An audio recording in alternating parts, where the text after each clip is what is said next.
In 1998, Tommy and I Tommy Walter, we worked at the same paving company, but an opportunity came up to do our own thing. More or less for about the next 20 years, we just put our head down and our backs into it and went to work. And we had a good, strong 20-year partnership, and we're still friends, still have lunch pretty regularly.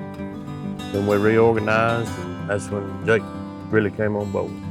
Graduating college and coming back and done it since, I was old enough to work.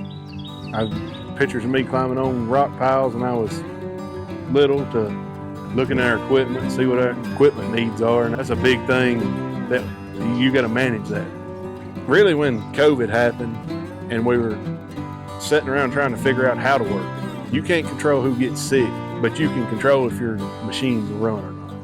You can control the quality of the machines. So we spent a lot more money on equipment, trying to get better equipment, nicer equipment that would be there. We do highway, paving, milling, do a little shoulder gravel, and got a couple of pits for that. But the paving, milling, gravel side, it's been good to us, so that's our bread and butter. Most highway projects now are starting with a milling machine. We got 2 working mills, 7-foot drums, 7.3 drums. Got 2 Vogler pavers, 8-foot and a 10-foot. 8-foot's more for our city municipal work, and the bigger machines for the heavy highway work. We got some palm rollers. In the pits, we're generally running, we got 2 HM 300 Komatsu trucks.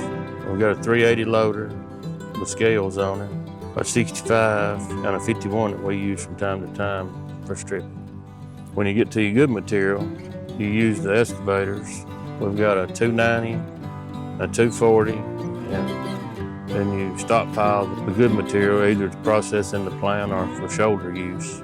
Then when you're processing through the wash plant, you use the loaders and excavators once again, and when customers come in and the trucks come in and carry the material to the road, you just load with either the excavator or the 380 or 470, whatever's there. It goes back to the relationship with power equipment. I feel comfortable dealing with Chad. He's easy to talk to, easy to get information from. You call some of these people, you gotta beg them to sell you stuff. I gotta beg to buy it. I'm not gonna buy it. It's just not gonna happen. But he always answers the phone. Can he call you back? It's not a 3-day process. You don't find that many other places.